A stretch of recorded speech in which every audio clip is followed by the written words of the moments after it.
Hey, this is Rich from housebarons.com. My brother Dave and I renovate houses along with Dave's son Caleb. And today we're going to show you how to insulate a basement crawl space. If you're new to our channel, consider subscribing because we like to show you how to do a job yourself so you can save a ton of money. We're in the laundry room of a lake house that we're renovating, and we're about to enter the pit of doom. The pit of despair. Dave says the pit of despair. Okay. Princess Bride. All right. So it is pretty scary in here, there's no doubt. This is the crawl space under the lake house. And one of the issues with dealing with a crawl space is it's appropriately named because you're definitely crawling, as you can see Dave. He's having the time of his life over there. Oh, so fun. So Dave's wearing a respirator, you can see, and I'm starting to cough. Because there's 30 years of dust in here. 30 years of dust buildup. Here's the issue. We've got insulation in some places, but then in other places, it's like down there. Can you see? Yeah, way in the back there, it's just a bare wall. So, and then Dave's already been working diligently over here. This is foil-faced insulation. It's got foil on one side, and we're actually facing it toward the room. It's supposed to radiate the heat back into the room and will help with our energy bills. Okay, so the way we're installing this is we're actually using roofing nails, and then we took the nail part out. It just leaves the blue plastic cap if you've ever done roofing. And then Dave's putting a screw into that. He's screwing it into the sill plate. And it's super difficult to get around in a crawl space. It's really uncomfortable because you're laying on kind of gravel and you can't breathe, you can't see, but it's really an important job.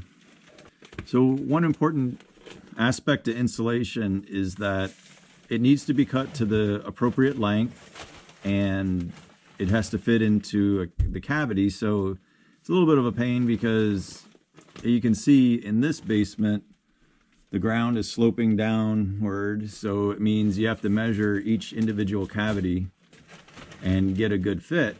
And what's really important is that the insulation, it's just not laying on the ground because it'll wick moisture, and that can turn into mold. And then you've gone down here to try to correct one problem and you cause another one. You can see a big difference there. All the new ones have that nice shiny foil.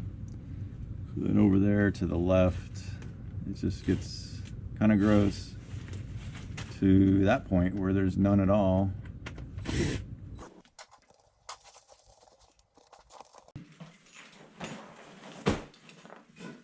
And it's always a good idea to wear gloves when you're dealing with this insulation. We're all wearing just these little latex gloves right now because that way we still have a lot of dexterity. We're not wearing big bulky gloves. You said 56, right? Yeah. So we roll it out, measure it out, and then we put the insulation on a board. And Caleb's using a straight edge with just another board. And then we cut it on the side that isn't faced. Sometimes it takes a couple of cuts. Okay, so here we are inside the crawl space, and that's the entrance. You can see some of our plumbing lines, and here's the area that we've been insulating. Starting to look a lot nicer. Dave has rounded the corner there. Gotta get that whole wall.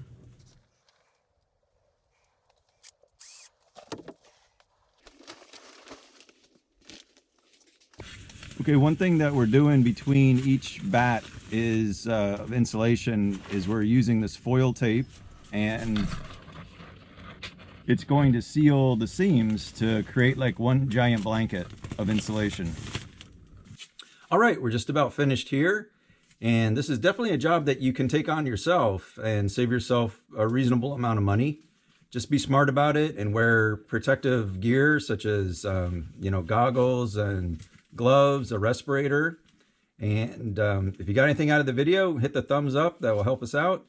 And also, if you haven't subscribed yet, please do, because we have a lot of videos coming out soon. Thanks much for viewing. And we'll check you next time. Jeez.